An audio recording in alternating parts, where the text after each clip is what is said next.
पहले भी जो ऑनलाइन है कि कहीं पे सिस्टम लिखा है लाइफ साइंस में, बायोलॉजी में तंत्र लिखा है, इसका मतलब क्या होता है? Organ system. कहीं सिस्टम लिखा है, इसका मतलब क्या हुआ?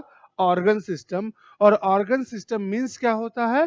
Group of organs performing same type of function, अंगों का ऐसा समूह जो समान प्रकार के कार्य करता है।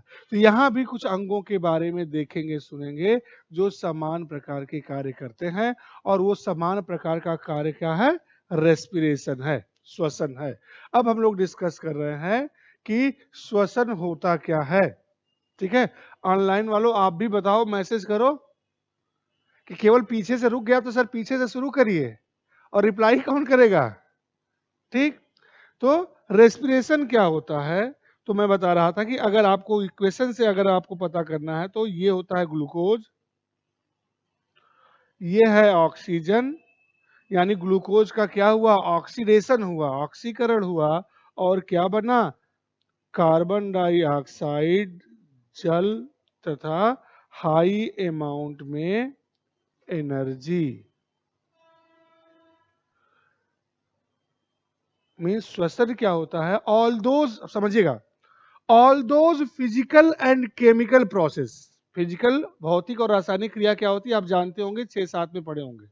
ठीक है, तो all those physical and chemical processes in which atmospheric oxygen enters in our body cell, in which atmospheric oxygen enters in our body cell, and by the oxidation of glucose it produce high amount of energy।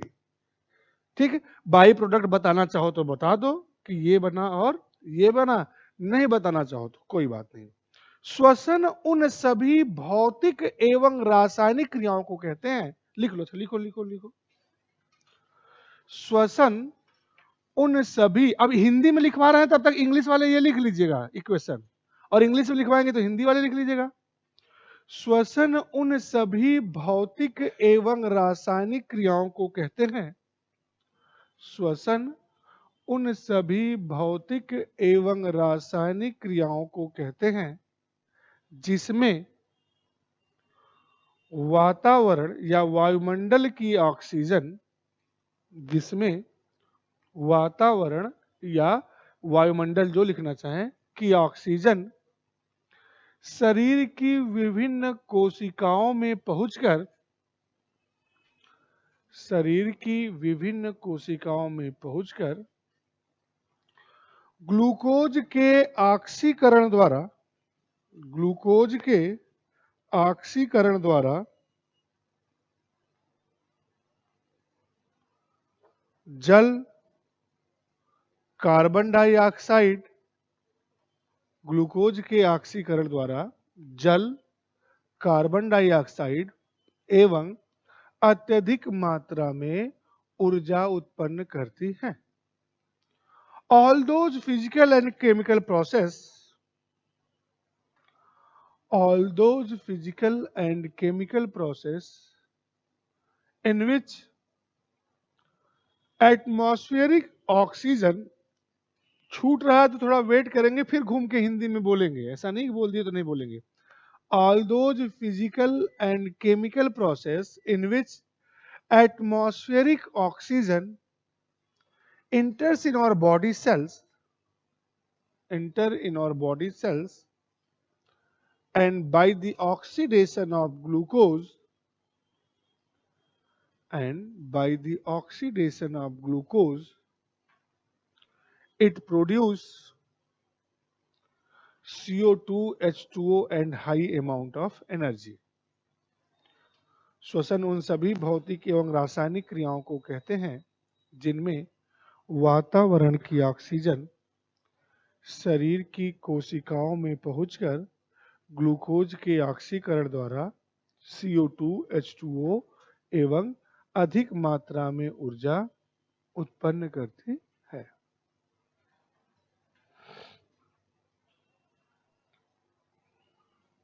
अधिक मात्रा में ऊर्जा उत्पन्न करती है।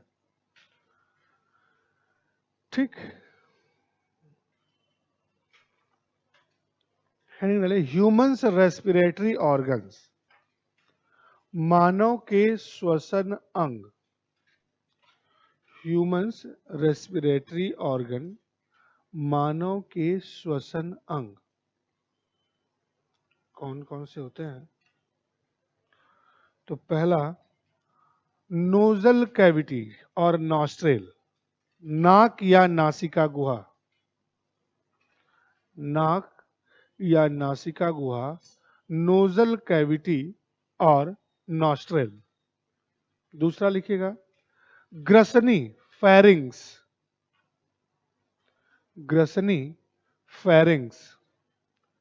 तीसरा लिखिएगा लैरिंग्स, LARYNX, लैरिंग्स स्वर यंत्र, स्वर यंत्र, स्वर यंत्र। नेक्स्ट लिखिएगा ट्रैकिया, हिंदी इंग्लिश दोनों में, TRACHEA, trachea, TRACHEA, trachea, Hindi English दोनों में ट्रैकिया, क्योंकि शुद्ध हिंदी में ट्रैकिया को हिंदी में लिखा जाता है वायु कूपिका, तो इतना शुद्ध हिंदी की जरूरत नहीं है कि वायु कूपिका करेंगे आप। फिर नेक्स्ट लिखिएगा लंग्स, फेफड़ा। ये 5 रेस्पिरेटरी ऑर्गन हैं। कुछ के बारे में आप जानते हो पहले से, जैसे हम लोग फेरिंग्स किए ही थे, ठीक है।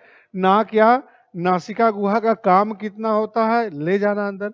तो एक बात ध्यान से सुनिएगा, समझिएगा, पेपर सॉल्व कर रहे होंगे तो आपको मिला भी होगा कि यहां रेस्पिरेटरी ऑर्गन्स के बारे में नहीं पूछा जाता। इस चैप्टर से ऑर्गन के बारे में नहीं पूछा जाता, रेस्पिरेशन के प्रोसेस के बारे में पूछा जाता है कि शरीर में कहां क्या कैसे होता है। तो यहां अब हम लोग क्या करेंगे, ऑर्गन्स को मैं नहीं बताऊंगा क्लास में, आप एनसीईआरटी पढ़ लीजिए एक बार, फिर बुकलेट पढ़ लीजिएगा, जितनी काम की चीजें आपको मिल जाएंगी। एग्जाम में पूछा नहीं जाता। पूछा क्या जाता है कि रेस्पिरेशन कितने टाइप का होता है, बॉडी में कौन कितने स्टेज में कंप्लीट होता है, किस स्टेज में क्या होता है, कैसे होता है। तो हम लोग यहाँ डिस्कस करेंगे कि टाइप्स ऑफ रेस्पिरेशन, फिर स्टेजेस ऑफ रेस्पिरेशन, किस स्टेज में क्या होता है, कैसे होता है। तो ये ध्यान रखिएगा कि यहाँ रेस्पिरेटरी ऑर्गन्स के बारे में हमारे एग्जाम में पूछा नहीं जाता है। आप पेपर देखते रहिएगा, बार बार कहता हूं, रोज कहता हूं कम से कम एक बार, कि जैसे हिंदू धर्म में गीता, मुस्लिम धर्म में कुरान, ईसाई धर्म में बाइबल, वैसे ही ये सिविल सर्विसेज एक धर्म है। तो इस धर्म में क्या है, आपका प्रीवियस ईयर्स का क्वेश्चन पेपर और एनसीईआरटी, यही यहाँ का क्या है, गीता कुरान बाइबल है। ध्यान रखिएगा, जितनी बार पढ़ोगे धर्म के ज्ञान उतना ही बढ़ता जाएगा। तो जितना ज्यादा से ज्यादा पढ़ ली, और जो एक बार 2 बार एनसीईआरटी पढ़ के बैठ गया कि नहीं पढ़ लिए, कम से कम 10 बार पढ़िए, हर बार कुछ नया मिलेगा, ये गारंटी मेरी। सिर्फ साइंस की मत पढ़िए ना, साथ में हिस्ट्री भी पढ़िए, ज्योग्राफी पढ़ा, इन्वायरमेंट इकोलॉजी हुआ, उसकी एनसीईआरटी उठा के पढ़िए, ठीक है।